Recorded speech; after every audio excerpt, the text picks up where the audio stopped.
శ్రీ గురుభ్యో నమః శ్రీమాత్రే నమః సోషల్ పోస్ట్ డివోషనల్ ఛానల్ ప్రేక్షకులందరికీ నమస్కారం, అందరికీ స్వాగతం. ఇప్పుడు మనం పరశురాముడు జననం గురించి చెప్పుకున్నాం. పరశురాముడు ఎందుకు క్షత్రియులందరినీ కూడా సంహరించాడు?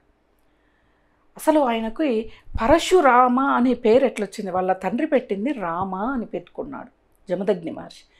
పరశు అనే పేరు ఎక్కడి నుంచి వచ్చింది? ఈ విశేషాలని తెలుసుకుందాం. ఎందుకంటే మనము సాంప్రదాయంలో మన పురాణంలో ఏం చెప్తున్నాయి, సాంప్రదాయాల గురించి చెప్పుకుంటున్నాం, కానీ పురాణాల్లో మన దశావతారాల గురించి, ఆ విశిష్టత గురించి ఏం చెప్తున్నారు?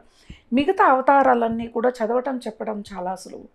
పరశురాముడి గురించి చెప్పటం, ఆయన చిరంజీవి కాబట్టి అన్ని యుగాల్లోనూ ఆయన ఉన్నాడు, ఆయన పాత్ర అన్ని యుగాల్లోనూ ఉంది కాబట్టి ఆయన గురించి ఎంతో రీసెర్చ్ చేసి చదివి ఎన్నో క్యారెక్టర్లు పరశురాముడి యొక్క అవతారంలో అన్నమాట ఇవన్నీ కూడా మీ ముందుకు తీసుకురావడం, అంటే తెలుసుకోవాలి. తెలుసుకుంటే కూడా అమోఘమైన పుణ్య ఫలితాలు మీకు వస్తాయి అన్నమాట. పరశురాముడు ఘోర తపస్సు చేశాడు పరమేశ్వరుడు గురించి. పరమేశ్వరుడు ప్రత్యక్షమయ్యాడు.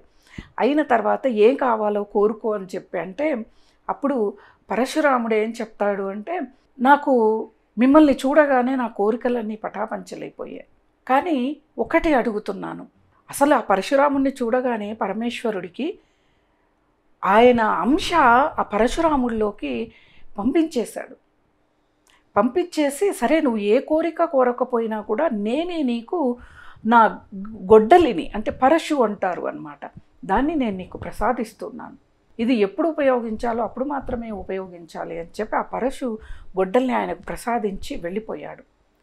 ఇప్పుడు ఈ పరమేశ్వరుడి యొక్క ఆవేశం అనేది ఆయనలో ఆపాదించబడింది. సరే, అప్పటి నుంచి ఆయన పరశురామ అయ్యాడు. ఆ గొడ్డల్ని పట్టుకొని తిరుగుతూ ఉంటాడనమాట. అలా అయ్యింది. మరి క్షత్రుల్ని ఎలా సంహరించాడు? ఎందుకు సంహరించాల్సి వచ్చింది అంటే, కార్తవీర్యార్జునుడు అని అందరూ వినే ఉంటారు. ఆయనకి సహస్రబాహు, ఆయన అంటే 1000 చేతులు ఉంటాయి ఆయనకి. ఆయన రాజ్యమంతా కలిగే తిరుగుతూ ఒకరోజు అడవిలోకి ప్రవేశించాడు. ఆయనకు విపరీతమైన ఆకలి, సైన్యానికి అందరికీ కూడా ఆకలి దప్పులు ఉంటే అక్కడ వెతుకుతూ ఉండగా జమదగ్ని మహర్షి యొక్క ఆశ్రమం కనిపించింది. మహర్షి దగ్గరికి వెళ్ళి, మాకు అందరికీ బాగా ఆకలేస్తుంది, మాకు ఆహారం కావాలి అని. అప్పుడు మహర్షి, సరే మన ఇంటికి అతిథి వచ్చాడు, మనము ఆతిథ్యం ఇవ్వాలి అని, కానీ అప్పటికప్పుడు అడిగితే ఎలా అని చెప్పి ఆయన దగ్గర ఒక కామధేను ఉంటుంది. కామధేవుని సృజించాడు ఆహార పదార్థాలు కావాలని. అది ఆ క్షత్రియులకి ఏ ఏ ఆహార పదార్థాలు కావో అవన్నీ కూడా ఉత్పత్తి చేసింది. అందరూ భోంచేశారు. అప్పుడు కార్తవీర్యార్జునుడికి, అరే ఈ కామధేనువుని మన రాజ్యంలో పెట్టుకుంటే ప్రజలందరూ కూడా సంతోషంగా ఉంటారు, మనకి కరువు వచ్చినా కూడా ధాన్యానికి లోటు ఉండదు అని చెప్పి ఒక దురాశతో జమదగ్ని మహర్షిని అడిగాడు, కామధేనువును నాకు ఇచ్చేసేయని.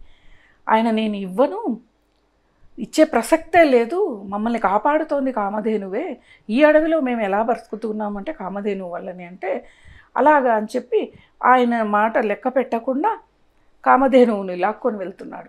దానికి ఓ దూడ ఉంది, ఆ దూడని వదిలేసి కామధేనువు రాకపోతే, అది వెళ్ళనని, రాజ్యానికి వెళ్ళనని కామధేనువు ముండికేస్తే దాన్ని కర్రలతో పొడుస్తూ చేస్తూ కామధేనువును తీసుకొని వెళ్ళిపోయాడు.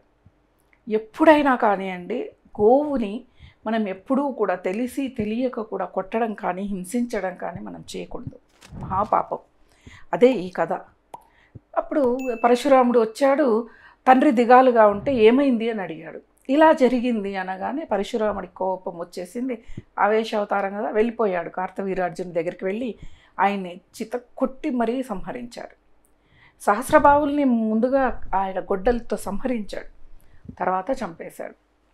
కామధేనువును తీసుకొచ్చాడు, ఆశ్రమంలో వదిలిపెట్టాడు, మళ్ళీ వెళ్ళిపోయాడు.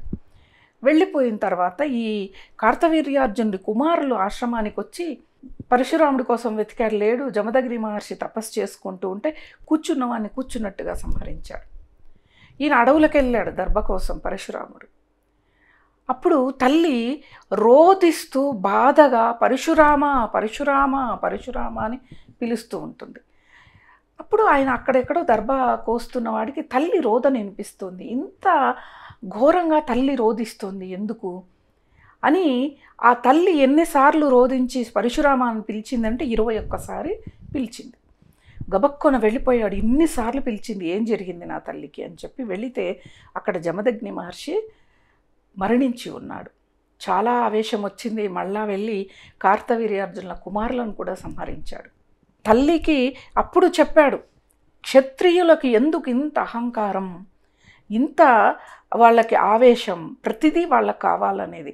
అందుకే క్షత్రియులు అనేవాళ్ళు లేకపోతే అందరూ కూడా సుఖంగా ఉంటారని చెప్పి తల్లి ఎన్నిసార్లు అయితే రోధించింది, 21 భూమండలం అంతా 21 కలియ తిరిగి క్షత్రియులందరినీ పిల్ల పాప పెద్ద ముసలి లేకుండా సంహరించాడు. కొంతమంది మాత్రం దాక్కున్నారు. ఎలా? గోవుల మందలో దాక్కుంటే ఆయన గోవుల జోలికి వెళ్ళడు. అలా కొంతమంది దాక్కున్నారు. పరశురాముడు మహిళల జోలికి వెళ్ళడు. అలాని మహిళలు ఉన్న ఇంట్లోకి వెళ్ళి గాజులు వేసుకొని పరశురాముడు తలుపు తట్టగానే ఆ గాజుల శబ్దం వినిపిస్తే ఆయన మహిళలు అనుకొని వెళ్ళిపోయారు. అలా 2-3 వంశాల వాళ్ళు జీవించి ఉన్నారు. మిగతా అందరూ కూడా సంహరింపబడ్డారు క్షత్రియులు. అంటే 21 మార్లు ఎందుకు ఆయన సంహరించాడు, భూమండలం అంతా తిరిగాడు అని అంటే అసలు సంహరించాల్సిన అవసరం ఏంటిది అంటే కారణం ఇది. తల్లి యొక్క బాధ, రోదన, తండ్రి చంపబడ్డాడు, దానికోసం ఆయన ఇలా చేశాడు. కాబట్టి మనమందరము కూడా మన కథల్ని తెలుసుకునే ముందు లోతుపాతులు తెలుసుకుంటే అద్భుతం ఖచ్చితంగా జరుగుతుంది. స్వస్తి.